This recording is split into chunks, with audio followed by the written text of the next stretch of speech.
Alright, hello once again, friends and fellow adventurers. Thank you for joining me once again here on Rolling Solo RPG.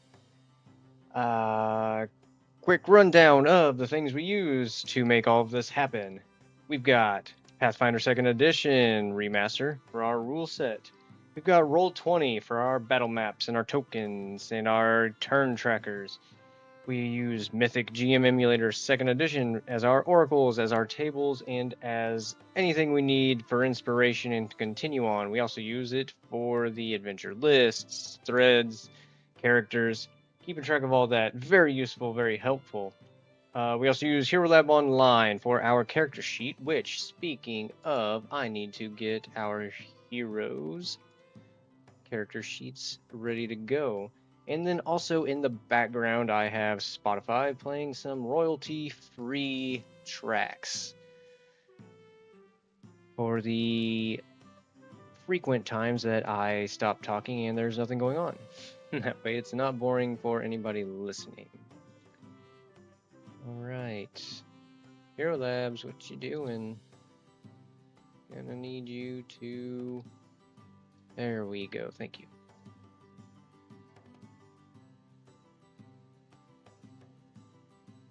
Alright, sorry for that pause. I'll just recap while it's thinking. So, last we left our heroes, we had just ended another combat session in which we fought two orcs in this lavish office, which we hope and am pretty sure is the office of Amari, the gnomish elf whom we are in this entire place investigating anyway. Upon killing the orcs, Vega rushed into this room. She peeked in and she saw this dwarf that was between these two orcs. We couldn't tell if the dwarf was unconscious or they were dead. We couldn't really see anything going on. But Vega ran in. She instantly knew or recognized something. She didn't say anything to Zargo. Now, we know that Vega comes from dwarven background, and she is also a worshiper of Torag. Now, this dwarf in this room is wearing cleric robes, and they garnish the symbol of Torag. So, seeing this instantly, Vega rushed in, and that started our combat. And we just finished that. Vega checked out the dwarf to find out that she has already been deceased. And she could see on the body of the dwarf there are like dotted lines and markings indicating where she is possibly going to be in the future being dismembered. And because we know that worshippers of Lamashtu have been involved in what's going on in this area, we assume that that has some link to each other there. But we need to search the orcs, we need to search this room, and get a few things going there. Alright, now I'll finish bringing up Vega's page here. Make sure everything's looking good on that. Cool beans. And I have been keeping track of all their XP and everything. They're getting pretty close. They're at, I believe, 860 XP each after all the combats and everything we've been through. So we're getting close to getting to level 2. That's going to be fun. Internet's still running really slow. But hopefully that won't hinder anything. Stream seems to be working, so we'll just go with it. Alright. Now, let's see here. I believe Vega is going to search the bodies of these orcs. That is going to be the first thing that we do today. So, Vega is searching, not necessarily like pilfering their pockets or anything, but she's looking for any evidence. Pretty much, she's looking to see if they also have a symbol of Lamashtu.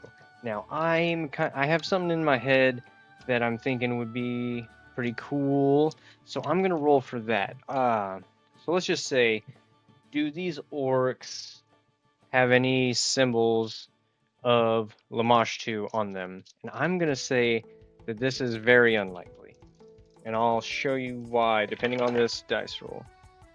21 on a very unlikely is a yes, so they do have symbols of Lamash 2 on them. Okay. This still isn't going to change it, but that does change what they are. So these two orcs were also worshippers of Lamash 2. Their armor has the symbol engraved into it. They have necklaces with the three-eyed jackal resembling their mother of monsters goddess. So Vega then, she's still being silent. She's not talking to Zargo. While Vega is searching that, Zargo is searching the desk because Zargo is looking for evidence into the investigation that she is on, and it kind of seems like Vega is on her own mission, sort of right now. She's being really quiet, so she's not talking to Zargo. But Zargo's going to check the drawers here, and she's going to be looking for ledgers, books, notes, anything she can find to hopefully link Amari to some kind of wrongdoing so that possibly they can go in and arrest him at the bar, because they know he's at the bar right now. They watched him come in. That is why they felt safe enough to come down here into the sewers and look for his lair, which they have successfully done. So, does Zargo find anything useful, anything linking? This is his personal study now, so I'm going to say that it's very likely, but that still gives us a 25% chance of failure. So, we're still at a chaos factor of 5 because we haven't necessarily ended the scene yet. So, chaos factor 5. Does Zargo find anything while searching? Any evidence to incriminate Amari? 52. That is a yes. Yes, she does. All right. And what does she find? We're going to roll on objects. Yes. What does she find to help her convict Amari of this, of anything? All right. We got a 62.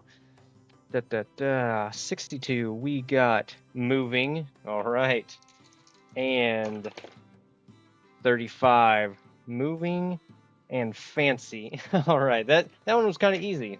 Sometimes things come to you, sometimes they don't. Now, moving and fancy. She finds, which kind of cliche, kind of right on the nose, but I like it.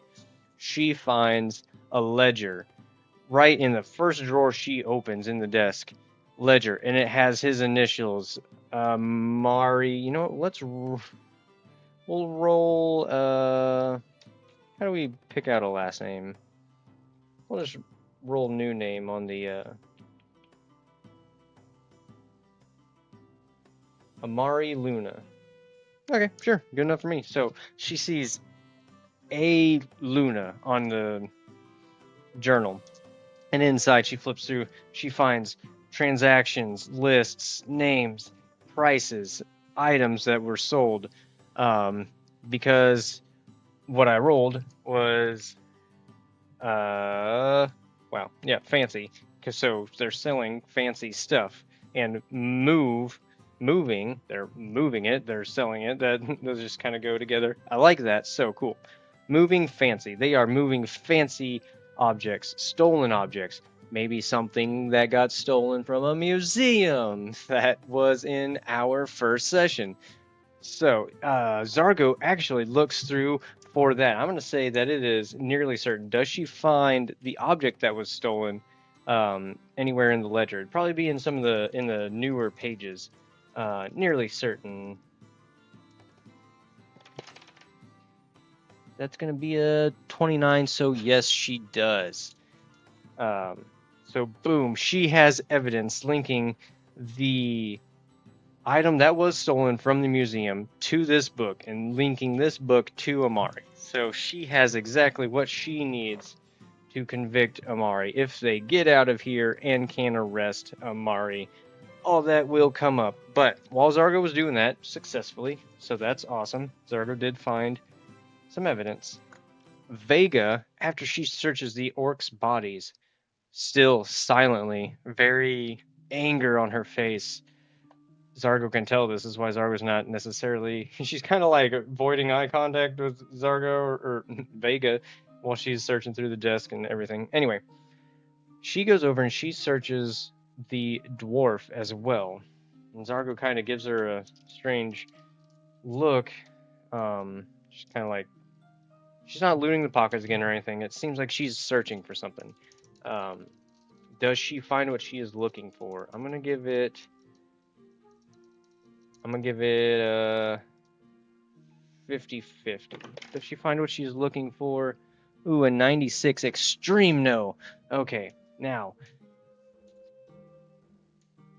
she's gonna search the orcs' bodies one more time, because before she was looking for evidence of the Lamash 2, and now whatever she was searching for, I mean, I'll just tell you guys, there's no suspense. She's looking for a clan dagger, because Vega comes from a dwarven background, and she was raised by dwarves. She knows how important that clan daggers are to dwarves, and they never go anywhere without them. And while she was looking for the dagger on this dwarf just now, she found her sheath, but the sheath was empty, meaning someone took it. So she is going to search these two orcs to find if maybe they had it on them. I'm going to make it 50-50 again, because I mean, it is pretty possible, but also if she was taken captive, it could have gotten stolen anywhere along the way, really. So she searches these orcs one more time, frantically searching. Does she find the clan dagger on either of these? 81, no, she does not. Man, okay, I was hoping she would, but that's okay. That means the dagger is out there somewhere. And kind of seeing this, Zargo goes ahead and breaks the ice and, Vega, I found something. I think it's important. It looks to be a ledger of the sales of many items, and the item that was stolen from the museum, it is right on here as well. I think we have what we came for. I reckon we need to finish up here and get out of here before we either get caught or get killed. Yes, Zargo, I agree. A ledger of items. Can I see it for a second? Oh, yeah. Sure. Here you go. And Vega snatches it very angrily, and she's flipping through the pages. She scans the first few pages. Is there anything in this ledger about the clan dagger? About any clan dagger? I'm gonna say likely. 34, yes, there is. Okay. And it is recent too. So Vega kind of runs her finger down the pages. She stops. She looks over. She gets a name. What name does she get off of this ledger? Venice, a male lizard folk. Okay, let's write that down.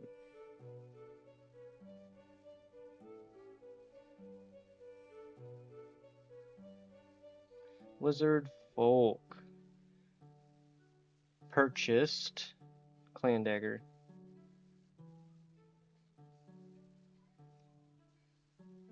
All right, cool. All right. And we know that they were.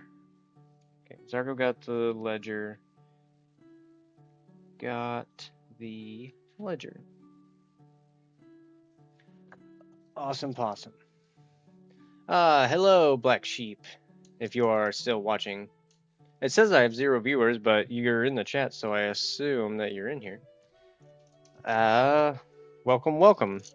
If any of this doesn't make sense, I am still 1 episode behind, so it's kind of a privilege of anybody who watches the streams, I suppose.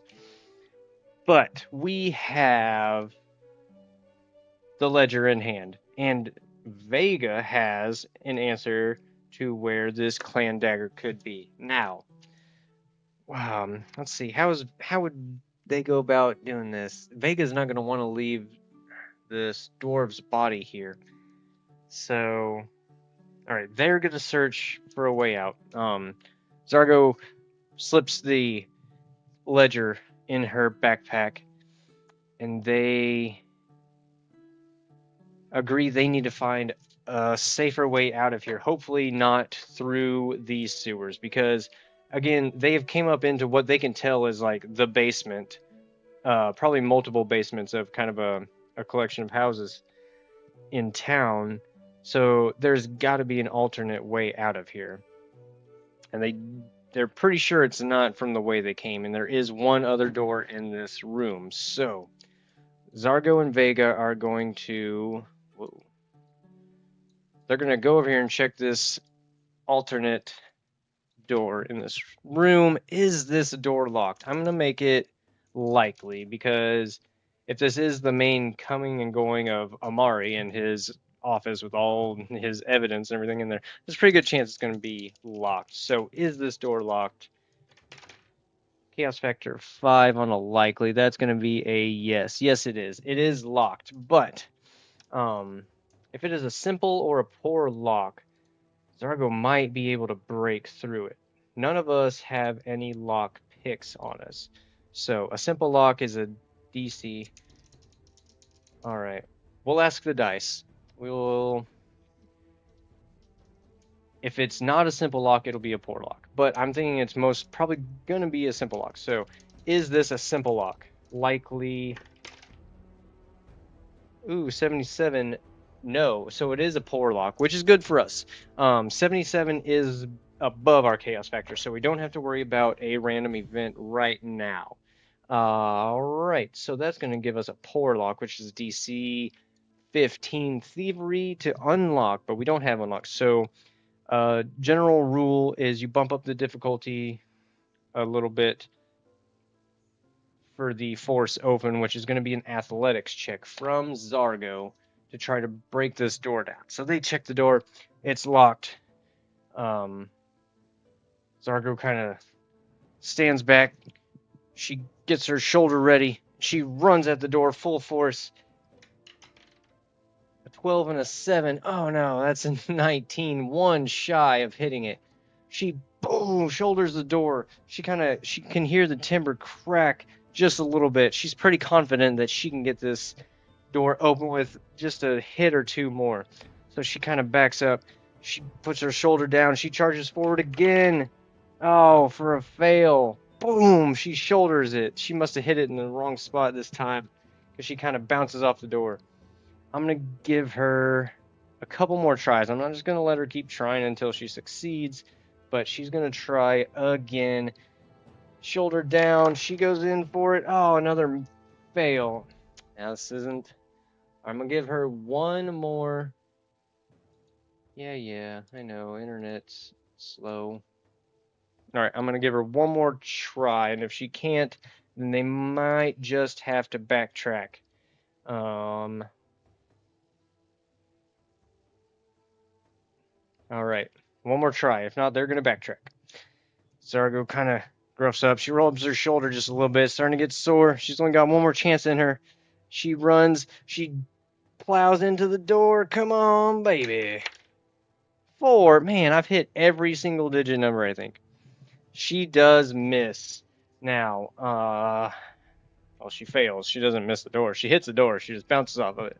So, I'm thinking I'm not going to burn my I'm not going to burn my hero point. That's the word. So,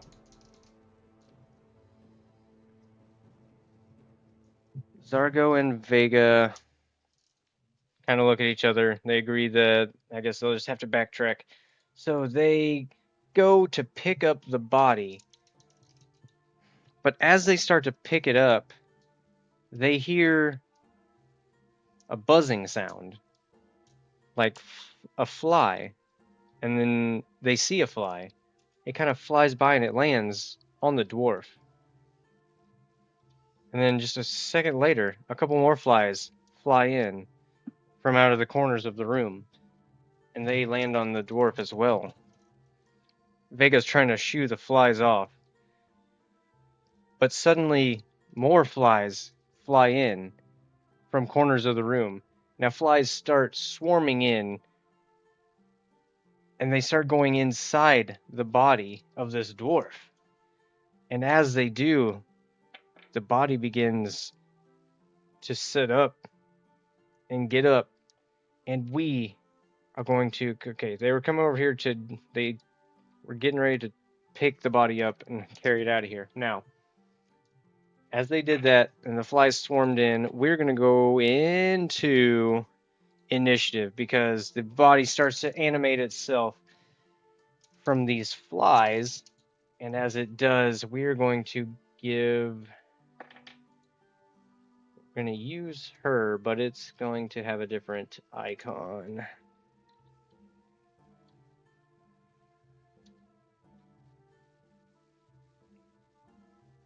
Boom.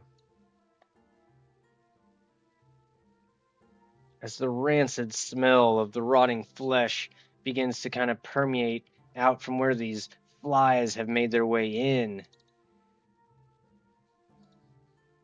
So we're just going to put that over that. As this body animates and it swings at one of our heroes theatrically, but it's just going to begin initiative. Now it's going to do perception, and our heroes are going to do perception. So here we go. One more combat. Of course. All right. So the zombie's going to get a 20 on the dot. Let's just get that on a different page. There we go. All right.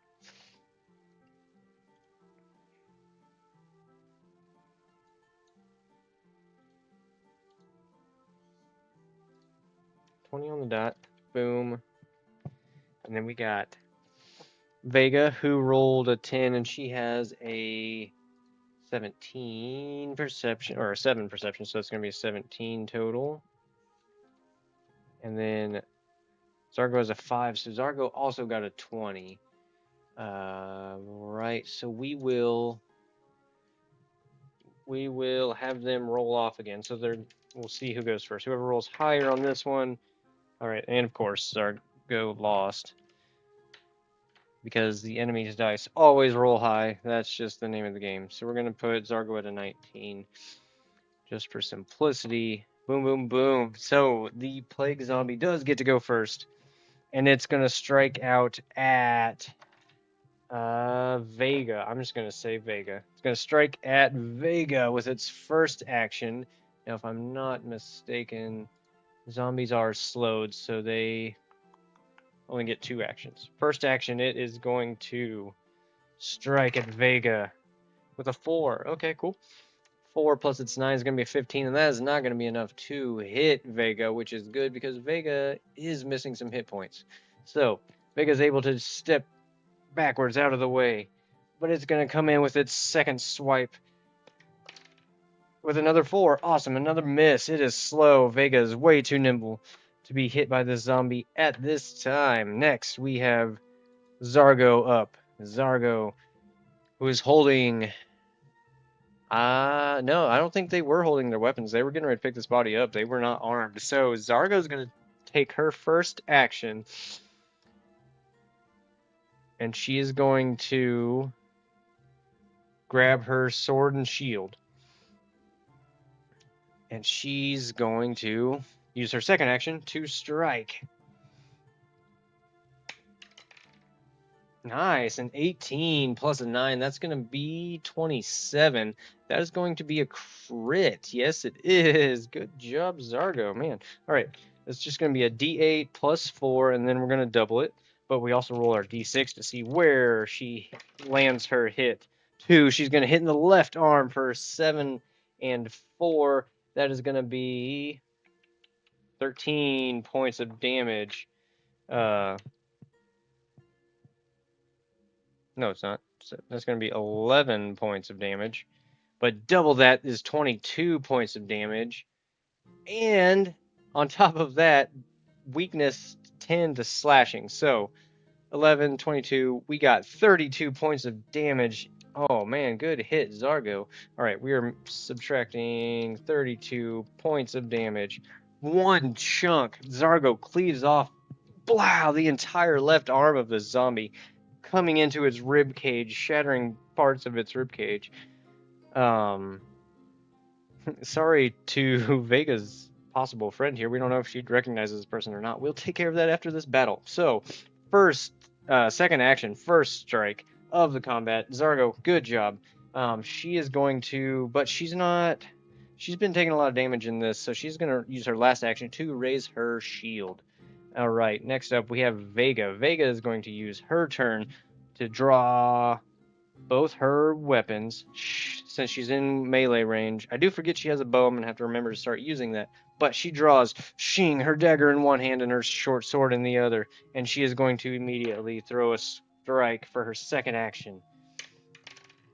That is a 10, and Vega has a plus 7 on her short sword. So that is going to be a hit, not a crit, but a hit. It's going to be a d6 plus 4 because she gets to add her dexterity because it is a finesse weapon. So where does she hit? She hits right in the head for 5 points. And it is slashing, so it's going to be weakness 5 is going to be 9, and then plus 10 is 19. Perfect. One more than it needs, and right in the head. Man, Vega's good at decapitating people. I think it's just her go-to. So Vega, as soon as she unsheathes the sword, again, just like one fluid motion, she, from upward arc, cuts the head off of her possible friend and ally that she was trying to save here. Okay, since it is that, I'm going to say she doesn't cut the head off, but she does strike it in the side of the head, kind of plants her sword in there to the point she has to pry it back out. And that brings it down to 0. Okay, that was very anticlimactic, but it is defeated now. So we are going to just go ahead and delete it off the board. Good job, team. But now we are left with a mutilated body laying here in the floor. Zargo and Vega are probably pretty leery about picking this body up, but how determined is Vega to take this body? Is she still going to take the body? I'm going to say it's very likely. Is she still going to try to get this body out of here? 84 on a very likely is a no. She's not. She's kind of gives up.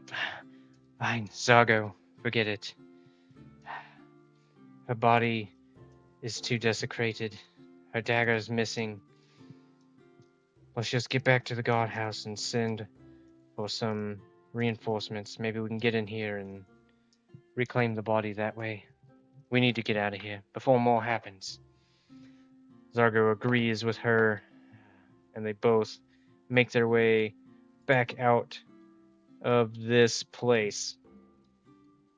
All right, so there was a chest in here. So before they leave, I do just want to check that chest real quick. I'll just go ahead and say Zargo saw this while she was going through the drawers and everything. Just want to see what we get out of it. Nothing great, but a couple items. I think Zargo is going to. I think she's just going to take these because on the meta side of things, I need money. Zargo needs money because Zargo's trying to save up for some heavy armor because she's taken a lot of hits during these last few combats. All right, so Zargo loots a tiger Menki. I don't know what that is. And a climbing kit for 20 gold sell value.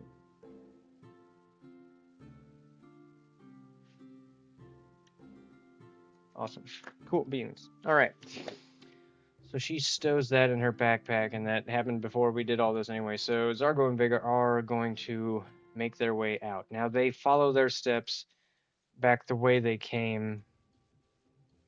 And I don't think they're going to run into anything, but this is a game of unknowing things. So I'm going to say it is very unlikely, but do they encounter anything on their way back out of the basement and back out of the sewers? Very unlikely. Do they encounter anything? 49. That is a no. Okay, so they safely make their way back out of the sewer, back out into the pouring dark rain of the city. They make their way up the stairs. Now, they are going to... what are they going to do? I don't think they're going to try to go back and arrest Amari just yet. But then again, if they don't arrest him now, he's going to know that they were here. All right, so Zargo and Vega, kind of as they get out of the sewer, they start kind of planning a little bit. And Zargos says, one of us shall go back to the bar and see if Amari is still there. And if he is, we need to keep tabs on him until the other one of us can go and issue a warrant for his arrest and bring him back. Or, Vega speaks up, or we just go and arrest him now, take him in, and deal with him there. Do they go with Vega's plan?